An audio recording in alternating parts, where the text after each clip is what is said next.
I had 11 hours left. 11 hours to return $2 million to a stranger, or keep it, disappear, and never look back. I know how that sounds. Trust me, I've had a long time to sit with how that sounds. But here's the thing nobody tells you about a moment like that. It doesn't feel like a movie. It doesn't feel exciting. It feels like your whole chest is being squeezed by a hand you can't see. It feels like every clock in the world is suddenly ticking louder than it ever has before. Because that's what it was. A clock. Counting down. 23 hours, 47 minutes, 12 seconds, and falling. I didn't know, when I found that money, that the man who lost it was about to lose a lot more than his cash. I didn't know that somewhere between a diner booth and a penthouse view of the city, I was going to fall for the one person I absolutely could not afford to trust. And I didn't know, not yet, what kind of woman I actually was. So let me ask you something before I tell you what happened. What would you do if you found more money than you'd make in 20 lifetimes, and no one, not a single soul, would ever know? What if giving it back meant falling for the one person who could destroy your entire life? And what if keeping it meant becoming exactly the kind of person you swore, your whole life, you'd never be? Stick with me, because by the end of this, I want you to ask yourself honestly, what would you have done? Before we dive deeper, let us know in the comments where you're watching from. We'd love to hear from you. And don't forget to hit that subscribe button so you never miss any of our upcoming videos. Okay, let's go back to the beginning. My name is Nora Calloway, and before any of this happened, my life looked exactly like you'd expect from someone who works 6 doubles a week at a diner called the Blue Spoon. Up at 5, on my feet by 6, home after midnight smelling like burnt coffee and bacon grease, counting tips at my kitchen table like it was some kind of ritual, because it was. Every single dollar had somewhere to go before it even hit my hand. My dad passed 18 months before that jacket ever walked through the diner door. Pancreatic cancer. Fast, brutal, and expensive, in a way that doesn't just take the person you love, it takes the years after them, too. I inherited exactly one thing from him: $41,000 in medical debt that the insurance company decided, very politely, wasn't their responsibility. So here's where I was in life. 27 years old, 1 semester away from finishing my LPN license, my ticket out, my dad's dream for me before it became mine, and so far behind on tuition that I'd started doing math in my head every time I poured a coffee. This cup, that's $2 toward the light bill. This table, if they tip right, that's gas money for the week. You learn to survive on arithmetic like that. You stop dreaming in big numbers. You dream in small, exhausted, achievable ones. My best friend Danny worked the counter beside me most nights. She was the kind of friend who'd tell you the truth even when it stung. And that night, she told me I was too soft-hearted to survive in this world, because I'd just quietly paid for an elderly regular's meal out of my own tip jar without telling anyone. "You're gonna give away every dollar you own trying to save people who aren't you, Nora," she said, half laughing, half serious. I didn't know yet how much that sentence was about to be tested. It was pouring rain that night, the kind of storm that turns Main Street into a river and empties out every restaurant except the ones people run into out of desperation. Around 11 p.m., the bell over the door rang, and a man walked in, soaked to the bone in a suit that probably cost more than my car. He didn't order anything. He just sat, hands shaking slightly, eyes somewhere far away. His phone rang. He looked at the screen like it might bite him, answered in a clipped, tense voice I couldn't quite make out, and then he was gone, out into the rain just as fast as he'd come in. He left his jacket on the booth. I remember picking it up to hang it by the door, thinking nothing of it, just a rich guy's coat, forgotten in a storm. I had no idea I was holding the next 24 hours of my life in my hands. Here's something I want you to understand about that jacket. It was heavy, not damp from the rain heavy, wrong heavy, the kind of heavy that makes your stomach twist a little before your brain even catches up to why. I told Danny I'd hang it in the back so it wouldn't get ruined on the coat rack by the door. That was the excuse I gave. The truth is, curiosity had already gotten its hooks into me. In the back room, under the buzzing fluorescent light, I found a seam that wasn't supposed to be there, a hidden inner pocket, sewn in by hand, not by a tailor's machine. My fingers found the zipper before my brain gave me permission to open it, and then I was staring at bricks of cash. Actual, stacked, rubber-banded bricks of $100 bills. I want you to picture this. A 27-year-old waitress, alone in a supply closet that smelled like bleach and old coffee filters, counting money with hands that would not stop shaking. 20, 40, 100,000, 500,000. By the time I got to the bottom of that lining, I was sitting on the floor. $2 million. I did not scream. I did not laugh. I sat there in total silence, because some part of me understood, instantly, that my life had just split into a before and an after, and I hadn't even decided anything yet. There was no ID in that jacket, no wallet, no name, just one thing, a single monogrammed cufflink tucked into the corner of the pocket, engraved with 2 letters, J.A. Danny almost walked in on me mid-count, and I slammed the pocket shut so fast I nearly dropped a stack of bills on the floor. I told her it was nothing. She didn't believe me, but she let it go. For now. I found Ruth, the diner's owner, closing up front, and I told her, carefully, vaguely, that a customer left a jacket with some cash in it. Ruth's exactly the kind of woman who's seen enough of life to smell trouble before it walks in the door. She looked at me for a long moment and said, "Whoever lost that isn't calling the cops over it, sweetheart. Money like that means trouble follows it." I laughed it off. I locked the jacket in my car. I told myself I'd figure it out in the morning. My phone had other plans. At 11:52 p.m., a blocked number lit up my screen. I almost didn't answer. I wish, some nights, that I hadn't. A man's voice, tight, controlled, but underneath it, unmistakably afraid, said 4 sentences that changed everything. "I know you have my jacket. I need it back before midnight tomorrow, or we both have a problem." I stood in that dark parking lot in the rain, phone pressed so hard against my ear it hurt, and somewhere above me, a clock started ticking that I couldn't see, but could absolutely feel. Here's what surprised me about that first call. He didn't threaten me. Not really. He sounded less like a criminal, and more like a man standing at the edge of something, trying not to fall.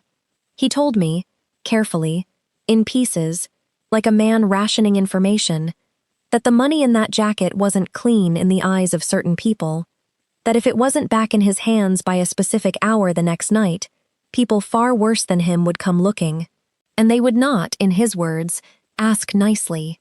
I remember asking him, voice shaking, "Who are you?" He didn't answer that. Not yet. What he did give me was a deadline. Midnight, the following night. 24 hours from the moment that jacket had first walked through the diner's door. I sat in my car outside my apartment for almost an hour that night, engine off, rain hammering the windshield, staring at $2 million sitting in a duffel bag on my passenger seat, like it was a living thing. You want to know the truth? For about 10 minutes, I let myself imagine it. Every bill from my father's hospital stay, gone. My tuition, paid in full. A life where I wasn't doing math every time I poured a coffee.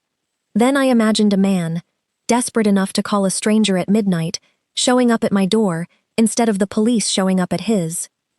I told Danny everything the next morning, in a booth at the diner before our shift, voice barely above a whisper, and she said the exact thing I think most people would say, if they're being honest with themselves.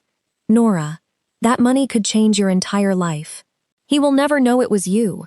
I didn't have an answer for her, because some small, exhausted, $30,000 in debt part of me agreed with her completely, and that terrified me more than the phone call had.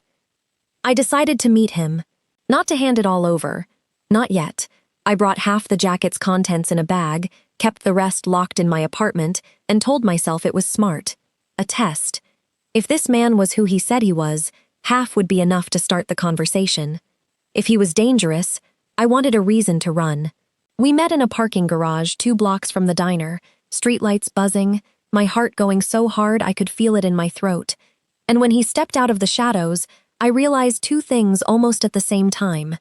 1, I recognized his face from somewhere, some business headline I'd scrolled past 100 times without really reading.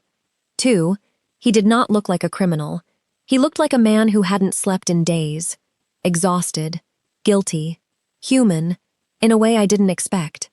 His name was Julian Ashford. If that name means nothing to you, it meant everything to the city I lived in. Ashford Capital, a company built by his father, worth more money than I could picture even after counting $2 million by hand. He offered me a reward, 5%, $100,000, if I returned the rest by his deadline. And here's where my stomach turned again, because I asked him the obvious question. If this is your money, why does it matter so much that it comes back before midnight tomorrow? Why not just report it stolen? Why not just replace it? He didn't answer right away, and in that silence, my phone buzzed with a news alert I almost ignored. Ashford Capital shares were crashing. There was an emergency board vote scheduled, the very next night. That $2 million wasn't a payoff to criminals.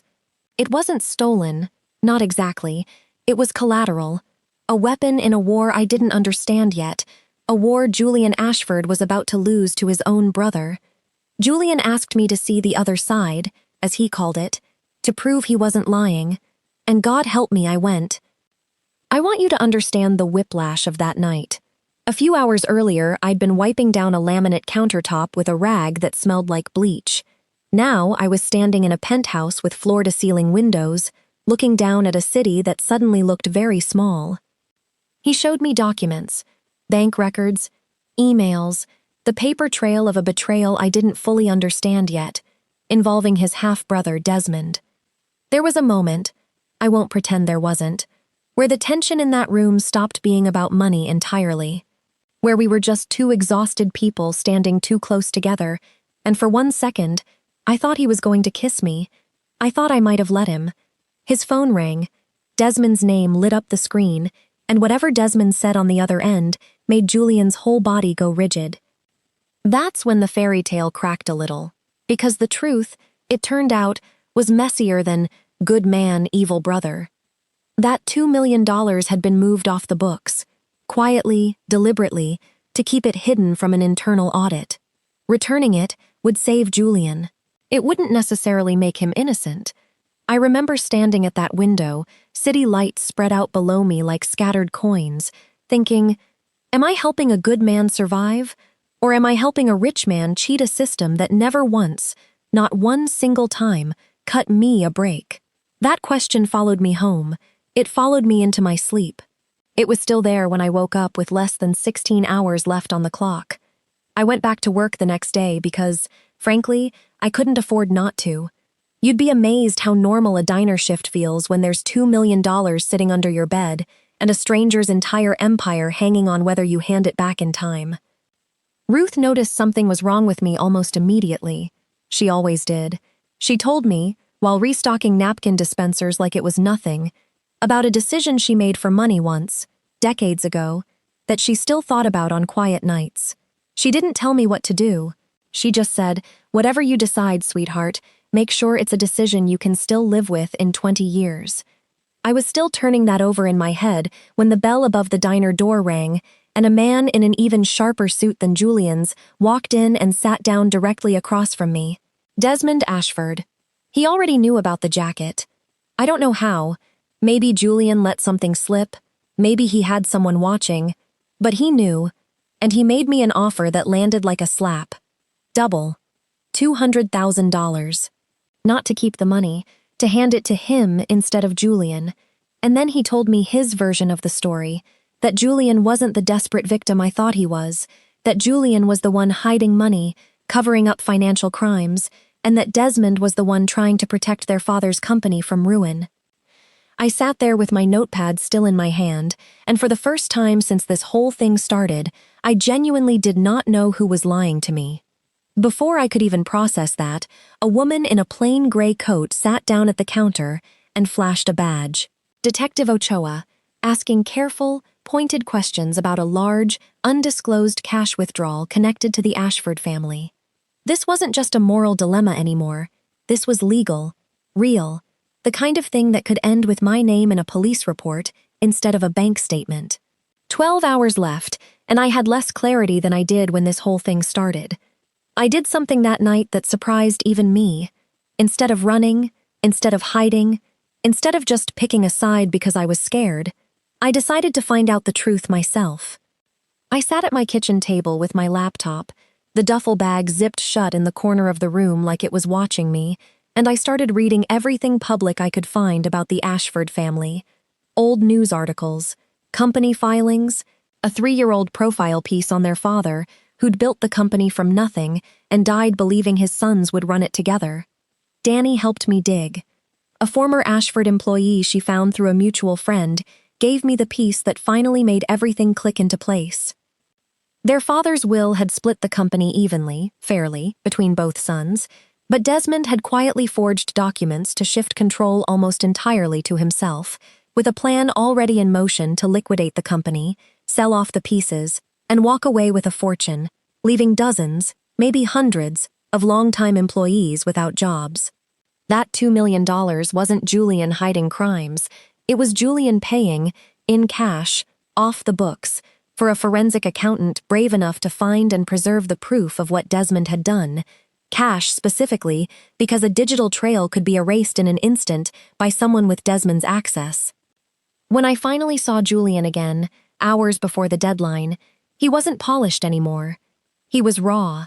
He told me about his father's death, about growing up learning that trust was the one currency that always got you burned in his family, about why he'd panicked and hidden the money instead of simply asking anyone, including me, for help.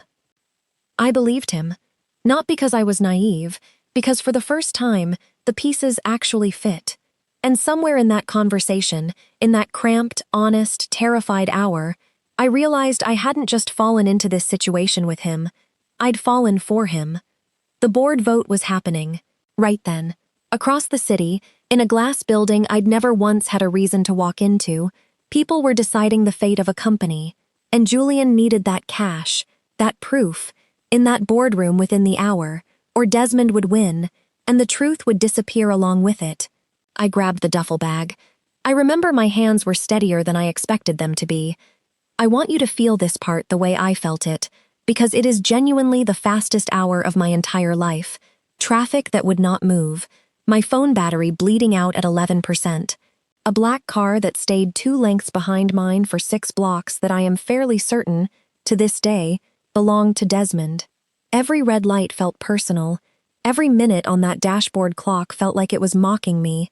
And somewhere in that terrifying, breathless hour, I stopped thinking about the reward money entirely. I stopped thinking about the debt, the tuition, the years of doing math over a coffee pot.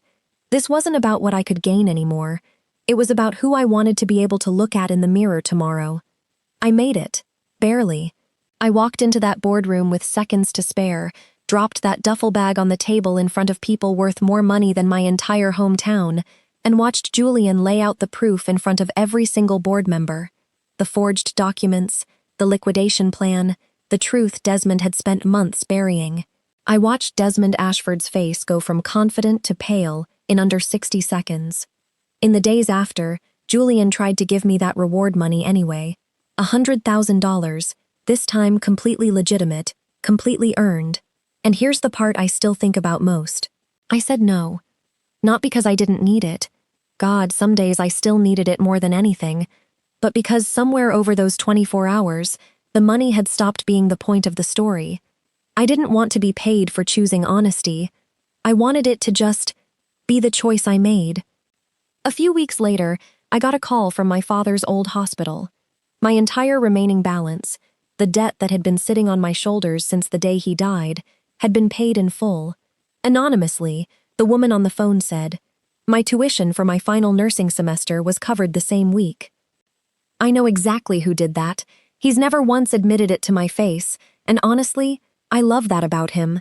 These days, you can still find Julian Ashford sitting in a corner booth at the Blue Spoon most Sunday mornings, ordering black coffee from the same waitress who once found $2 million sewn into the lining of his jacket. We don't talk about that night much anymore. We don't need to. It's the reason we're sitting there at all. So let's go back to where we started. What would I have done with $2 million that no one would ever trace back to me? I used to think I knew the answer to that. I don't think I actually knew until I was standing in that boardroom with seconds left on the clock. What did falling for Julian cost me? And what did it give me? It cost me 24 hours of the most terrifying uncertainty of my life. It gave me the one person who's never once asked me to be anyone other than exactly who I am. And who did I become? Choosing honesty when no one was watching. I think that's the real prize of this whole story. Not the money. Not even honestly the romance.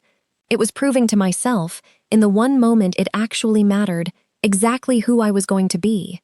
I never got to keep that $2 million. But I kept the one thing money never could have bought me, the version of myself I could actually respect when I looked in the mirror the next morning. So now I want to ask you the same thing I asked myself in that parking garage, rain pouring down, $2 million sitting in my passenger seat. If you were me, would you have given it back? Tell me in the comments.